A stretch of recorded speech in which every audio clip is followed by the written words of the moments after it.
O meu irmão é um pré-adolescente esquecido. O meu irmão tem 11 anos de idade e a minha mãe veio se queixar comigo muito recentemente que ele esquece tudo. Ele esquece a chuteira na casa do pai, a blusa na casa do tio, o uniforme da escola no futebol, ele esquece as coisas. Esquece o lanche, esquece o carregador do celular, ele esquece. Ele é uma criança, um pré-adolescente esquecido. E ela veio reclamar isso comigo, que já fazia bastante tempo que ele estava esquecendo as coisas e que isso não mudava. Ela brigava, ele pedia desculpa e não mudava e no dia seguinte estava esquecendo tudo de novo. Mesmo assim, ele esquecia todas as coisas em todos os lugares, isso começou a virar um problema, porque foi carregador que ele perdeu, camiseta do uniforme que ele perdeu, enfim. Começou a tomar uma proporção tão grande, começou a incomodar tanto a minha mãe que ela veio se queixar disso comigo. E a pergunta que eu fiz pra ela foi: ok, eu entendi que ele tá esquecendo, e o que é que ele vai fazer pra mudar isso?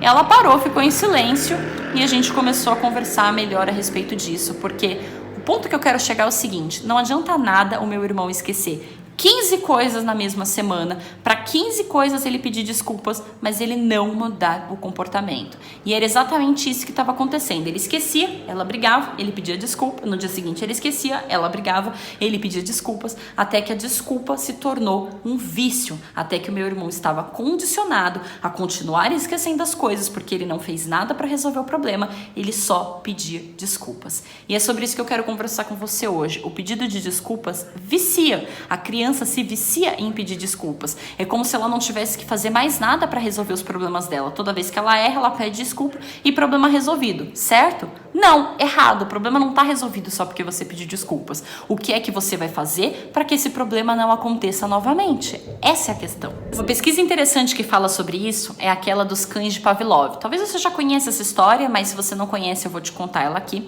Pavlov era um pesquisador, ele juntou ali um grupo de cachorros e toda vez que ele ia alimentar o cachorro, ele tocava um sininho. Aí o cachorro, com o passar do tempo, entendeu que aquele barulho do sininho significava que iria ganhar comida. Pavlov percebeu que mesmo se ele tocasse o sininho e não desse comida para o cachorro salivava, ficava na expectativa de ganhar comida. Por quê? Porque ele condicionou uma coisa com a outra. O cachorro entendeu que sininho era igual a comida e ficou condicionado com aquilo. O meu irmão entendeu que desculpas era igual a problema resolvido e ficou condicionado com aquilo. E não é só o meu irmão que se condiciona nisso, várias outras crianças acabam tendo esse mesmo comportamento. Como você não quer que o seu filho simplesmente saia pedindo desculpas para tudo na vida sem resolver os problemas dele, a criança precisa entender que desculpas não resolvem as coisas. O que é que resolve então? Esse é o ponto. Essa história do meu irmão sempre pedir desculpas acabou rendendo um pouco com a minha mãe, porque eu comecei com ela um trabalho, um atendimento mesmo, assim como eu presto atendimento, né, na consultoria, eu fiz isso com a minha própria mãe. E a gente foi atrás da solução do problema do meu irmão. A primeira coisa que eu fiz, a primeira orientação que eu passei para ela, foi pedir para que ela sentasse com o meu irmão e conversasse sobre o problema. E dizer que aquilo estava se repetindo, que aquilo não seria mais aceitável, que ele precisaria arrumar uma solução para os problemas dele. E como os problemas dele eram basicamente esquecer, principalmente esquecer coisas na casa do pai. Ele vai com frequência para a casa do pai dele, aí ele precisa levar roupa, precisa levar sapato, e ele leva e ele esquece lá, ou ao contrário, ele esquece de levar para lá. Ela conversou com meu irmão e ele chegou à conclusão de que ele poderia fazer uma lista, ter uma lista, né, de coisas que ele precisaria levar para a casa do pai dele e trazer de volta e manter essa lista no celular, porque ele estava sempre com o celular, enfim, ele é um pré-adolescente gosta do celular, está sempre conectado e aí ele queria ter uma lista no celular. Essa resolução, né, essa decisão, quem tomou foi o meu irmão, não foi a minha mãe. Porque parte da orientação que eu passei para ela foi exatamente isso. Converse com ele, pergunte como ele vai resolver esse problema. Não é para você resolver o problema por ele, é para ele resolver o problema dele. Porque a criança precisa aprender desde cedo a resolver as próprias questões, a resolver os próprios problemas.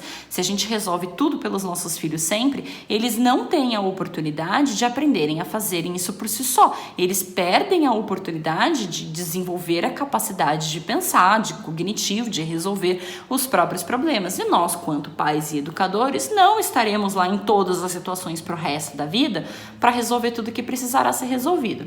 Então, quando você tem um problema com a sua criança, ela precisa achar a solução para aquilo. Você pode dar uma orientação ou outra, mas a solução precisa partir da sua criança. E a solução que o meu irmão arrumou foi realmente fazer uma lista e mantê-la no celular. Outro problema que ele estava vivendo muito é que ele esquecia a bolsa do futebol. Ele tinha que levar as coisas para o futebol e ele esquecia a bolsa do futebol. Então eles criaram um segundo checklist que foi colado na geladeira, que eram as coisas que ele precisaria fazer de manhã. Tomar café, escovar os dentes, separar o lanche da escola. Aí todos os dias ele ia lá, olhava o checklist, ia fazendo as coisas na ordem que aparecia no checklist. E a bolsa do futebol, quando ela estava pronta, preparada, ele colocava na porta de saída da casa. Porque se ele deixasse na porta de casa, ele teria que passar por cima da bolsa e aí ficaria muito mais difícil esquecer, porque ele praticamente iria tropeçar na bolsa todas as vezes que fosse sair. Então ele arrumava a bolsa do futebol e colocava na porta mesmo, para que ele não esquecesse. E ia lá no checklist, na geladeira, olhar o que ele tinha feito, o que ele não tinha feito.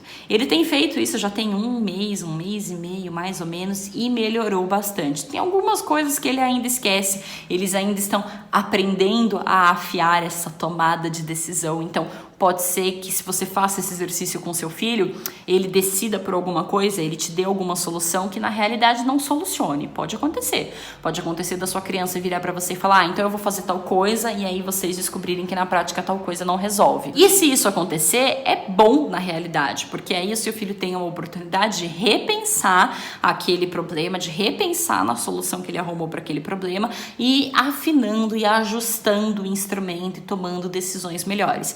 Não dá para exigir de uma criança que chegou agora no mundo, que está tomando as primeiras decisões a respeito da vida dela, que ela decida tudo certo de cara. Muitas vezes a gente erra nas decisões que toma, quem dirá a criança. Então, quando você fala para o seu filho, olha, a gente precisa arrumar uma solução para esse problema, você tem que ter em mente que não necessariamente a solução vai vir de imediato, que não necessariamente a primeira solução vai realmente solucionar o problema. Eu ainda acho, por exemplo, que o checklist do meu irmão, ele vai acabar esquecendo de olhar o checklist. Pode ser que isso aconteça. E não aconteceu, mas se acontecer, a minha mãe vai precisar parar, conversar com ele novamente, e aí ele vai ter que arrumar outra solução para esse problema, porque na prática a solução que ele deu não estava resolvendo. Então isso é um processo, é uma construção que a criança vai fazendo em cima de cada problema, de cada situação que ela tem.